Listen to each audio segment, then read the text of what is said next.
Imagine booking a flight from New York to London in just under 3 hours, or catching a direct flight from San Francisco to Manila across the vast Pacific Ocean using nothing but island stepping stones.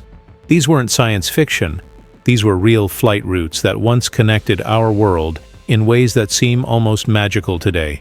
Welcome to American Memories, where we explore the fascinating stories that shaped our past.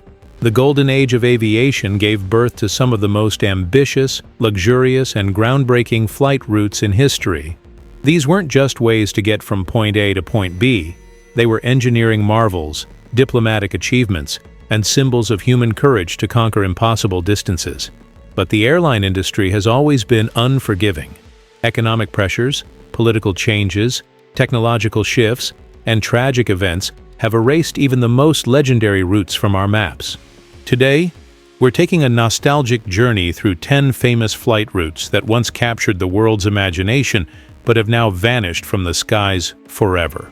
Our first route takes us back to November 22, 1935, when Pan American World Airways launched what would become one of the most famous flight routes in aviation history, the China Clipper route from San Francisco to Manila. This wasn't just any flight. It was humanity's first scheduled passenger service across the Pacific Ocean. The route covered an astounding 8,210 miles, requiring stops at Honolulu, Midway Atoll, Wake Island, and Guam before reaching Manila. Each leg represented a triumph over the vast emptiness of the Pacific, using tiny coral atolls as stepping stones across the world's largest ocean. The journey took 6 days, with approximately 60 hours of flying time at a cruising speed of 130 miles per hour. Pan Am had to literally build airports and hotels from scratch on remote islands, shipping prefabricated structures and supplies thousands of miles into the Pacific. The one-way fare was approximately $700, equivalent to about $15,000 today. This route represented the epitome of luxury travel, with spacious flying boats offering sleeping berths and formal dining service. However, World War II brought an abrupt end to civilian operations, and while trans-Pacific flights resumed after the war, the romantic era of the island-hopping Clipper route was gone forever. The second route that captured hearts worldwide was the supersonic revolution of Concorde's transatlantic services. Beginning on January 21, 1976, both British Airways and Air France launched their revolutionary supersonic passenger service, but not to the routes we remember today. British Airways initially flew from London Heathrow to Bahrain, while Air France operated from Paris to Rio de Janeiro via Dakar. These routes were chosen because political and environmental barriers prevented immediate access to the United States. The Concorde could cruise at twice the speed of sound and at an altitude of 60,000 feet, where passengers could actually see the curvature of the Earth. When transatlantic service to New York finally began in November 1977, it transformed travel between Europe and America. The average flight time was just under 3.5 hours, less than half the time of conventional aircraft. A round trip from New York to London cost about $12,000 in today's money, making it exclusively for the wealthy and famous. But beyond the famous New York routes, Concorde served many other destinations that are now forgotten: Mexico City, Barbados, Singapore via Bahrain, and even seasonal charter flights to Lapland. The final blow came on July 25, 2000, when Air France Flight 4590 crashed shortly after takeoff, killing 113 people. Although service resumed briefly, rising fuel costs, aging aircraft, and environmental concerns led to Concorde's retirement on October 24, 2003, ending the only successful supersonic passenger service in history. Our third entry showcases the longest flight route that ever existed: Singapore Airlines' record-breaking Newark to Singapore service. Launched on June 8, 2004, Flight SQ-21 covered an incredible 15,344 kilometers, using the Great Circle route that passed within 130 kilometers of the North Pole. The journey took just under 18 hours, using specially configured Airbus A340-500 aircraft that could carry 181 passengers. The return flight, SQ-22, actually flew an even greater ground distance of 16,600 kilometers back to Newark, though it averaged a slightly shorter 17 hours and 45 minutes due to favorable high-altitude winds. This route represented the absolute limit of what was possible with existing aircraft technology. However, the 2008 financial crisis and rising fuel prices made these ultra-long-haul flights economically unsustainable. Singapore Airlines ended both the Newark and Los Angeles services in late 2013, though the airline has since resumed Newark service with newer, more fuel-efficient aircraft on a slightly different routing. The fourth route brings us to one of aviation's most ambitious wartime operations, Qantas's double sunrise service between Perth and Ceylon during World War II. Operating from 1943 to 1945, this route used specially modified Catalina flying boats to maintain the only link between Australia and the outside world after Japanese forces cut off traditional routes through Southeast Asia.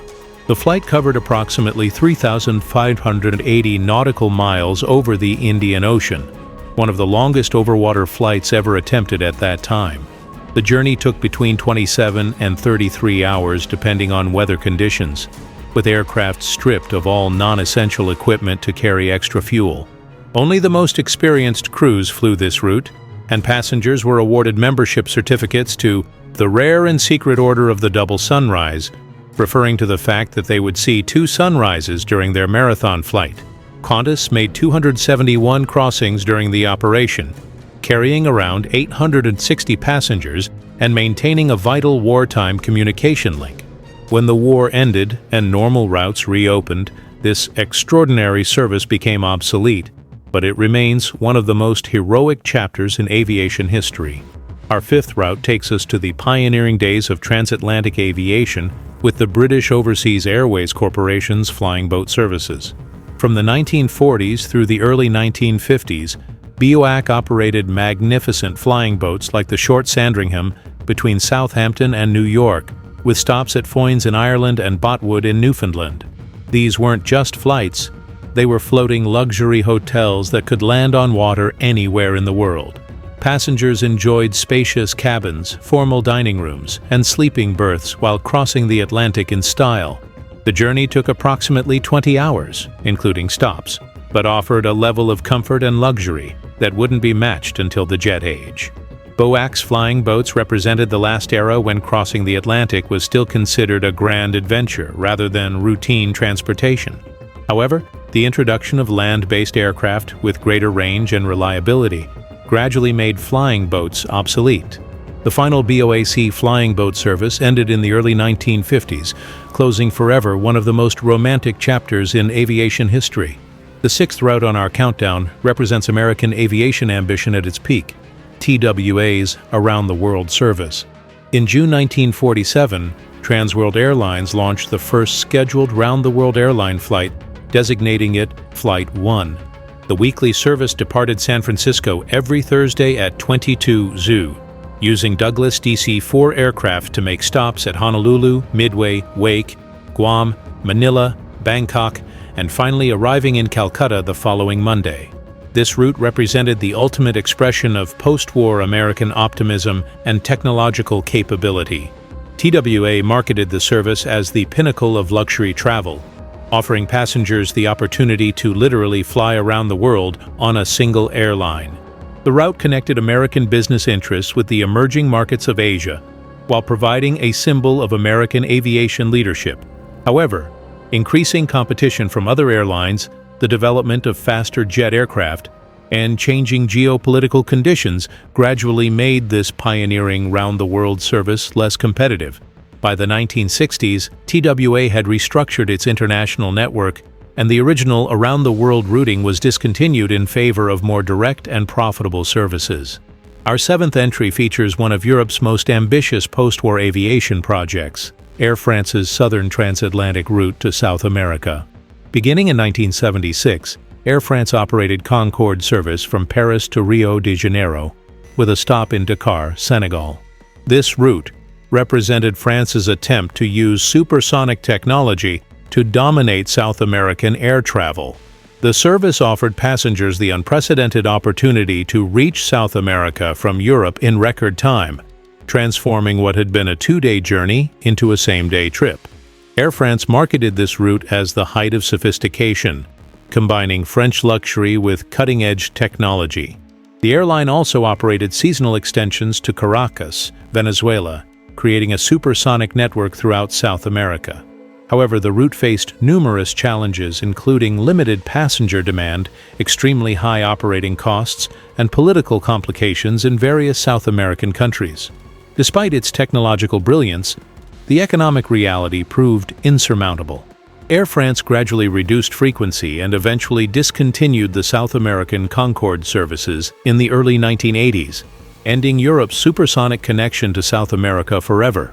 The eighth route takes us to one of the most politically significant aviation services of the Cold War era, the joint British Airways and Singapore Airlines Concorde service to Singapore. From 1977 to 1980, this remarkable route operated using a single aircraft painted in both airlines' liveries, British Airways on one side and Singapore Airlines on the other. The service connected London to Singapore via Bahrain, offering passengers supersonic speed over much of the route. This wasn't just about transportation, it was a symbol of international cooperation and technological achievement during a tense period in global politics.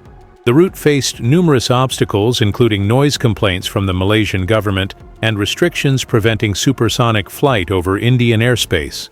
These operational challenges, combined with complex international politics and limited passenger demand, made the service increasingly difficult to operate profitably. The route was suspended after 3 months due to Malaysian noise complaints, briefly reinstated with a new routing that bypassed Malaysian airspace, but ultimately discontinued when ongoing disputes with India prevented the aircraft from reaching supersonic speeds.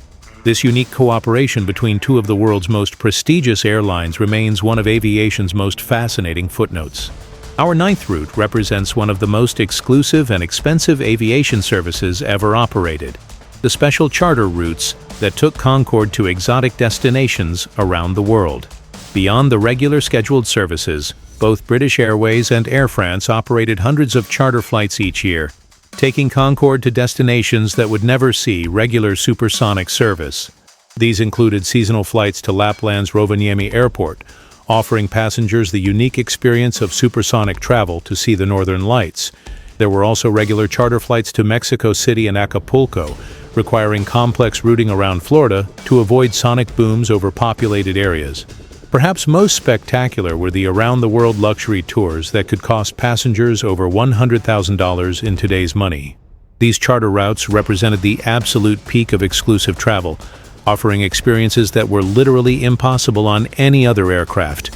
Wealthy passengers could reach destinations faster than ever before while enjoying the prestige of flying on the world's only supersonic passenger aircraft.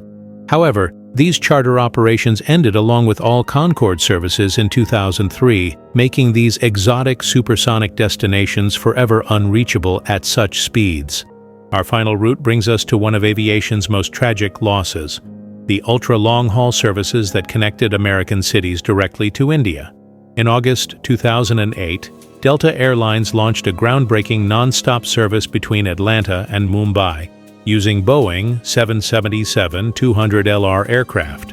The nearly 18-hour flight represented a triumph of modern aviation technology and opened direct access between America's busiest airport and India's commercial capital. Delta marketed the service as a bridge between American business and India's booming economy. The airline had invested heavily in just 2 long-range aircraft specifically for this route, demonstrating their commitment to the Indian market. However, the service faced immediate challenges from what Delta called illegally subsidized Middle East carriers that could offer much lower prices with connecting flights. Passenger demand proved lower than expected, and the economic pressures proved insurmountable. After just over 6 months of operation, Delta announced the route's discontinuation in late October 2009, making it America's final non-stop flight between the United States and India. Despite promises to reinstate Indian service from either Atlanta or New York, as of 2024, Delta still operates no non-stop flights to India, leaving this ambitious route as a brief but significant chapter in aviation history. These 10 routes represent more than just discontinued airline services. They embody humanity's boldest dreams of conquering distance and connecting our world. Each route pushed the boundaries of what was possible, whether through technological innovation, operational daring, or sheer ambition. They connected continents, cultures, and economies in ways that seemed impossible just years before their introduction. The stories of these vanished routes remind us that progress in aviation has never been linear. Each breakthrough came with risks, each success carried the seeds of its own obsolescence, and each route reflected the economic, political, and technological realities of its time. The supersonic speeds of Concorde gave way to more efficient, subsonic travel. The romantic island hopping of the Pacific Clippers was replaced by direct flights over polar routes. The luxury flying boats of the Atlantic yielded to faster land-based aircraft. Yet, these routes live on in the memories of those fortunate enough to experience them and in the aviation museums where their aircraft are preserved. They remind us that the airline industry we know today stands on the foundations built by these pioneering services. Every innovation they introduced, every route they proved possible, and every lesson they taught continues to influence how we fly today. What fascinates us most about these lost routes is how they made the impossible seem routine. Passengers in 1936 could island hop across the Pacific in flying boats. Travelers in 1976 could break the sound barrier while sipping champagne. Business executives in 2004 could fly halfway around the world non-stop. These weren't just transportation services, they were expressions of human ingenuity and our endless desire to shrink the world. The next time you board a modern aircraft for what feels like a routine flight, remember these vanished routes and the pioneering spirit they represented. Though we may never again see supersonic passenger flights over the Atlantic or flying boats crossing the Pacific, the legacy of these legendary routes continues to inspire aviation's future. Which of these lost routes would you have most wanted to experience? Can you imagine flying supersonic to Singapore or island hopping across the Pacific in a luxury flying boat? Share your thoughts in the comments below.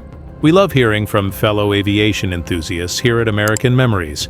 And if you enjoyed this journey through aviation's lost connections, make sure to subscribe and hit that notification bell for more fascinating stories from the golden age of flight. Until next time, keep those memories soaring high.